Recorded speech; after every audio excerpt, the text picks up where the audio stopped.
What is knowledge? That might sound obvious, but also maybe it's not. Like, really, what is good information? Is the wisdom that we've learned wrong? Are we seeing the world as it is, or are we blinded by our own experiences?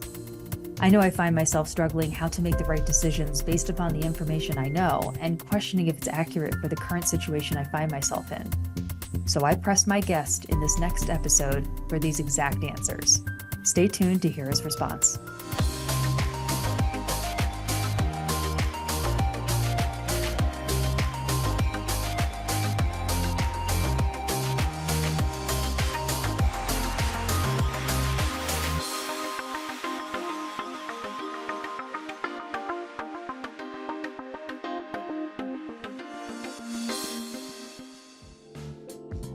Welcome to Invest Insights. I'm your host, Abby Lindenberg.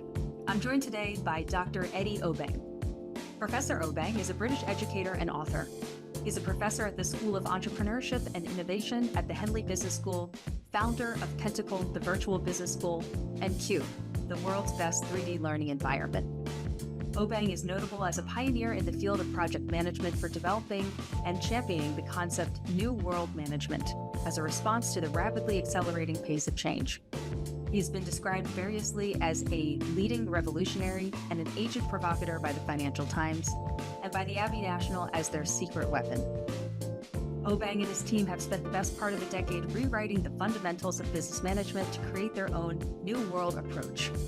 They have challenged all the established thinking and reinterpreted the needs of the 21st century of complexity and fast change. Eddie brings genuinely new concepts, materials, and practice. He has written up some of his work in over 12 books. Eddie, thank you so much for joining me today. Happy to be here. Thank you very much. You know, in doing my research on your background, I was inspired in your work in the project management space. I've watched your TED Talks and was also thinking about how amazing it was that you're such a pioneer in terms of virtual learning. We've all been through a pandemic now. We all have a different concept of what virtual learning means versus in the classroom. So I'm really looking forward to getting to know you in the professional sense, as well as in the personal sense, who is behind this man that has done such great work. But before we dive into this, I was really interested in what do you think when you see yourself described by the likes of the Financial Times as an agent provocateur? I share the fortune or misfortune of being that strange person. So my joke is always, if you had a tribe 1,000 years ago, they'd all know what they were supposed to eat and they'd all survive. And there's always one crazy person in the tribe. When they see the purple and yellow fruit, they go and try it out and see how it tastes and whether it will kill them or not. If all the tribe did that, they'd all die.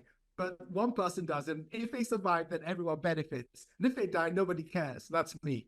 And during that time, you were traveling quite a bit. And despite the travels, education was incredibly important to you, and your family always prioritized your education. How did you and your family's physical location influence your educational experience? Yeah, well, I studied all that also in the UK, so that was quite interesting. I went to a school in Surrey in England called Cranley. And it was really interesting. It was a different experience. At the time, we were living in Kenya, not in Ghana, which is where I was born. And before that, I'd lived in Birmingham and Liverpool. So it was quite interesting to go to a British public school. It's quite a small school, 500 kids. And yeah, it was great. It was a great time. What was your first job and how did it shape you? What, first part-time job or first proper job? Let's see. Let's do both. What was your first part-time job? My first part-time job was a holiday job, helping out with a stock take for one of the computer companies, counting up all the transistors and resistors that they hadn't sold and working out the numbers.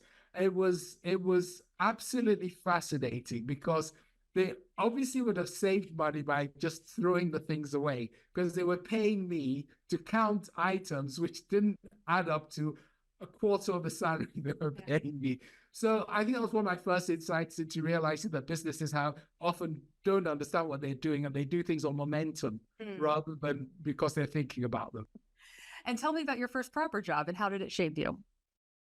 Yeah, so my first real job was with a company called Shell, which I mentioned earlier. And Shell at the time were basically the biggest organization in the world. They had hundreds of thousands of people. They had a turnover bigger than the Netherlands. I joined Shell, and it was a machine. When you joined, you got a job number. Why? Because the way it worked was you moved job and the job stayed. So I was FMD 1/4. So you slot into the job, and the world was changing so slowly that they could move you and keep the jobs exactly the same. And it was a fascinating place because they had this very big global view of how things work. Obviously, being a trading company as well as a global company as well as an oil company, and they understood that it was important for people to keep learning. But as well as that, they had this weird concept called the current estimated potential. Okay. Because they didn't want people to be promoted beyond their capability and become incompetent, because that's one of the biggest headaches organizations face. They promote somebody, the person can't step up, and then they can't get rid of the person, and meanwhile they damage all the lives of everyone below them. So this idea of current estimated potential told them how fast they should move you up the tree, so that you are always contributing, always capable, and always happy with yourself as well. Eddie, who has been or who is the most influential person in your life, and why? So probably my mother, mostly because she was quite determined. She was also she was quite interesting as a person because everyone sees her as a pioneer. She was like first everything, first stock shirt from Ghana, first, and people always imagined she was a really strong feminist, but she wasn't. She was actually very, very motherly, if that makes sense. Sure. She was the exact opposite. In fact, her career was only there because she was capable, if that makes sense. She wasn't striving for it. They kept putting her in roles, and eventually she got to run one of the directorates in the United Nations. But she wasn't after it. People would come and pick her up. But there are many things which she said which still live in my mind, like if at first you don't succeed, try again. Sure. And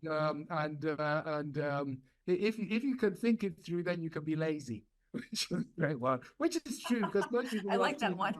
Because we work too hard. They get on and act rather than thinking and trying to understand from first principles, which then means whatever they do, there's less work and it's more likely to succeed. Because unfortunately, she died last year, but I'm so sorry. Very interesting because she just got on and did stuff. Because she was a pioneer. It's really funny because sometimes I get into these conversations. Every single friend she had was a man, because all the friends, at work, because the whole place was just men. Yep. It's not like today, it's all men. And so what was interesting is she had the detractors who went, "Oh, what's a woman doing here?" Yep. And then she had all her supporters who are also men, which always intrigues me because there's the assumption is men versus women. Which I learned from watching her was all the detractors who wouldn't give her positions and things, they suffered more than she did because she was really capable. Turning her away, they thought, but they lost out. Which is interesting, because when you read the sort of modern discourse, you would never assume that. But because she was capable, the people who discriminated suffered more than she did. Shifting gears a little bit, with your concept of the new world, you maintain that our environment changes faster than we can learn. What is a good example of that today? So I just came off a call where the company I'm working with, they're all going, we're going to have AI. They all say AI. None of them understand what they're talking about. They're about to commit tons of money to chase after AI, but they don't understand. These are very senior people, but they don't understand it. And even the ones who pretend they do, so they had me talking to some other consultant, and the consultant was talking about it. And I had to explain to them, look, AI doesn't have a memory. Because I did engineering, so we were programming machine learning like 40 years ago. So I had to explain to them that artificial intelligence, the meaning of artifice isn't because it's human-made. It's because the neural network is shaped like a neuron. So a neuron, imagine those are the bits where the messages come in. The back of the hand is where the nucleus is, and that's where the signals go out. And that's how you organize a neural network so that you can bring in inputs.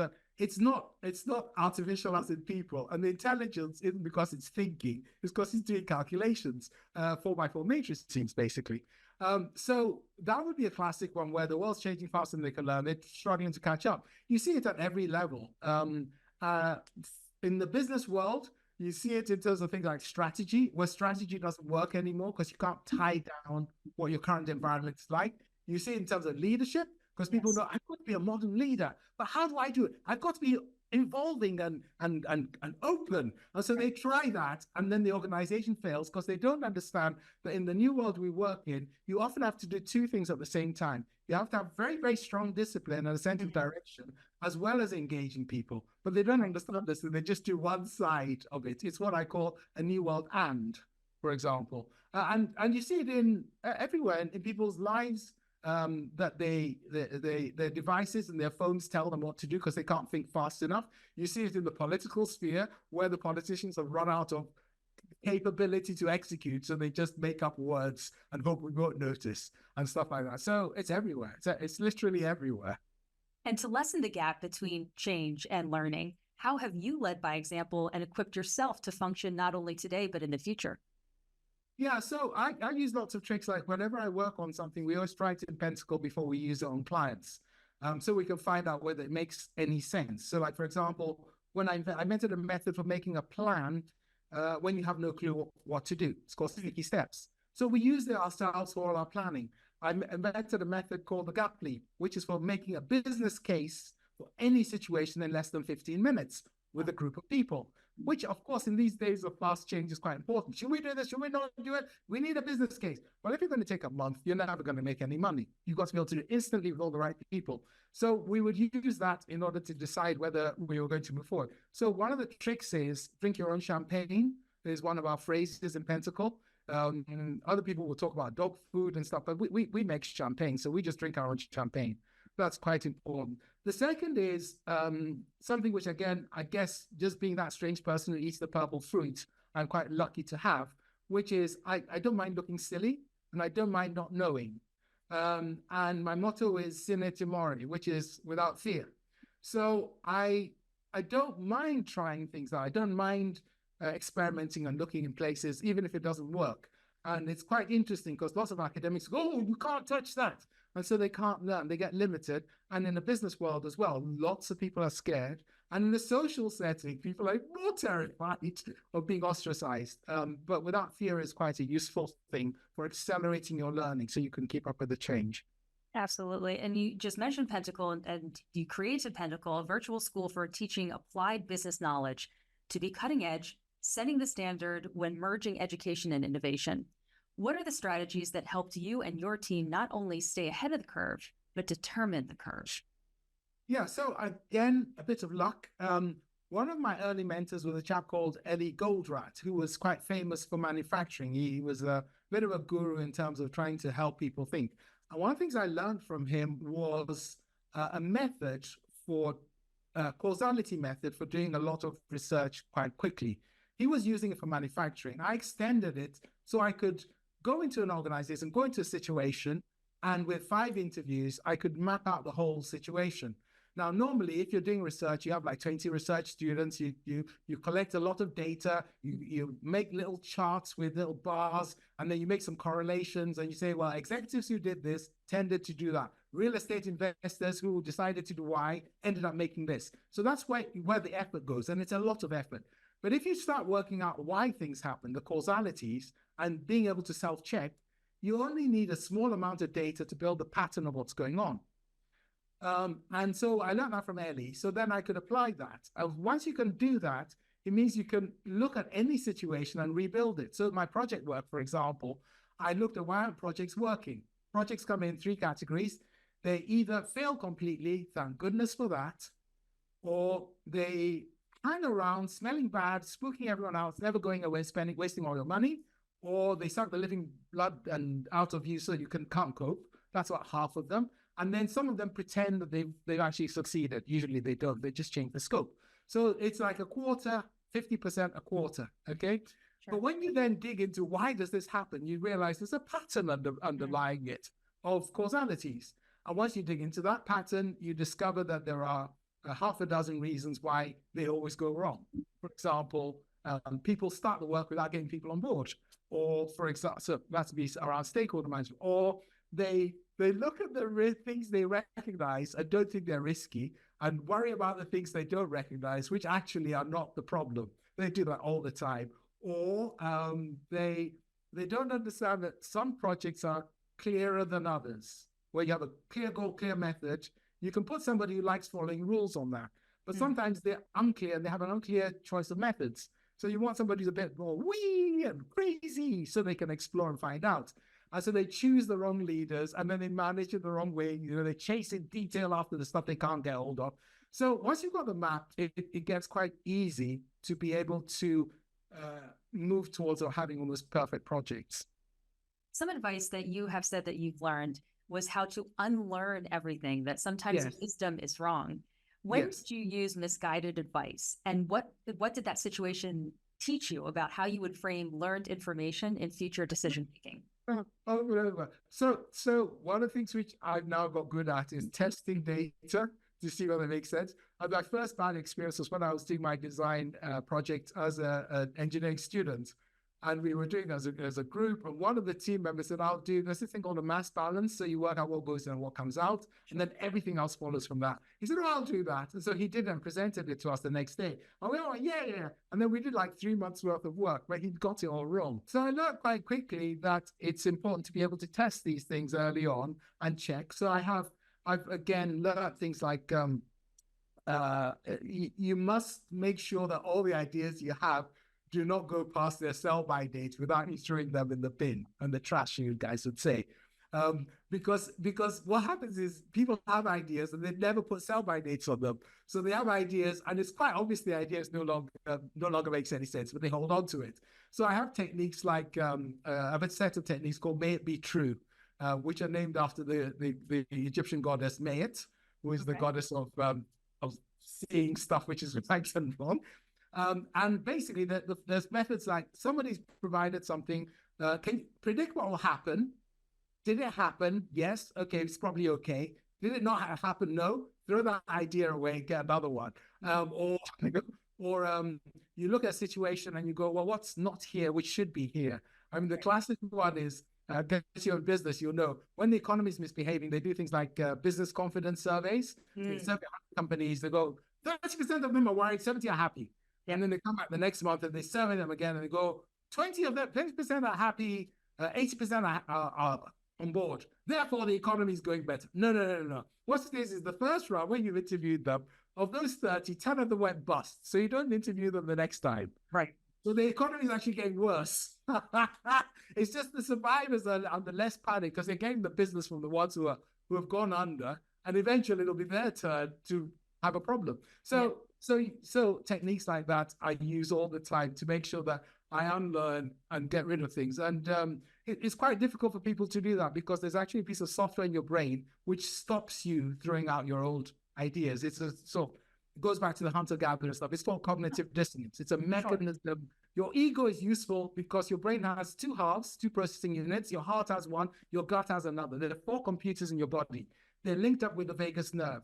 But you feel like one person because your ego fools you into thinking you're one person and you're worth it.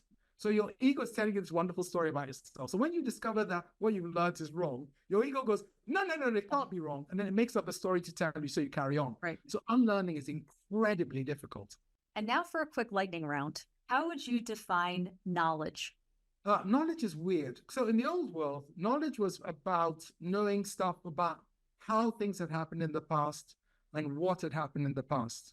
So if you talk to people about knowledge, that's what they think, something in the next encyclopedia. In the world which is changing faster than you can learn, there's 2 other types of knowledge. There's know what next and know how next. So knowledge is it's like a 360-degree set of things you have to be able to bring together, which are about knowing what and how, and looking forward as well as looking backward. That's how I describe knowledge. What's the best advice you've ever received? Always send the invoice early. What has been one of the most impactful books you've read? There's some, I mean, I mentioned Early Goal Draft earlier, so The Goal definitely had a significant effect on me. I'm totally non-religious, but I was brought up because both of my grandparents were in the church. So I read the Bible. As I said, I read everything. So I read the Bible, and that's a really fascinating, once you realize that it's a handbook and not a religious book, which will probably upset lots of people. But it's basically a handbook on how to do various things, whether it's escape from the Egyptians who are tyrannizing you, or make sure the Romans don't take all your gold, or whatever it is. It's quite useful. Third book was Gibbon's Decline and Fall of the Roman Empire, which I read at the age of about 8. Wow. Yeah, well, I was at home. Pretty heavy reading for an 8-year-old. I have my mum used to subscribe to Reader's Digest, and she has a massive library. Yeah. And I just went through, and I was like 8, I was reading. So that was interesting because it was an explanation of how complex systems form and how they disintegrate. Yes. And then as an engineer, I was a biochemical engineer, of course, and that's all about, ecosystems. Yeah. It's the same process of, the bacteria need to have something they can eat. They need some air. And when it doesn't work, then they fight amongst themselves. It's exactly the same process. It's quite interesting. My wife and I have been together for decades. So we have lots of things we love doing, like skiing and doing exercise and silly things like that. I also fly, which also makes me happy. So I fly Robinson helicopters. What else do I do? It's stuff. I'm quite lucky. So you like adventure? No, I'm pilot, so I don't like adventure. I wanted to be skiing, pilot, no adventure. Okay, the skiing my wife likes more than I do, but the flying, you have to not have adventures. Adventures when you're flying, it's not a good strategy. Fair enough. And Eddie, if I forget everything that you've said today, what is the one thing you'd want me to remember? So the one thing I want you to remember is the world we live in has moved to a position where you have the new world running through everything. So it runs through your personal life, your work life, your country, everything else. And the new world works to different rules, which are not the same as whatever you've been brought up on, even if you were only brought up on 5 years ago. So it's important to have the courage to look at what's in front of you and then to act correctly. Not to act with the herd, but to look at what's there and choose the right thing to do. And if there was one thing for you to remember, that would be it. So whether it's about learning, whether it's the courage to talk to people about what's happening around you, to look after your friends and family, whatever it is, that's what you need to do. Well, thank you again. That was Eddie Obeng, business educator, founder of Pentacle, and agent provocateur. Thank you so much for being with me today, Eddie. Thank you very much. Thank you very much, Abby. Thanks. You've been watching Invest Insights with Abby Lindenberg. Don't forget to join Abby and her next guest, entrepreneur and comedian Ross Pomeranz, also known as Corporate Bro. Please remember to subscribe, like, and follow. For even greater depth, subscribe to our website to download our annual business reports and register for our all-encompassing newsletter.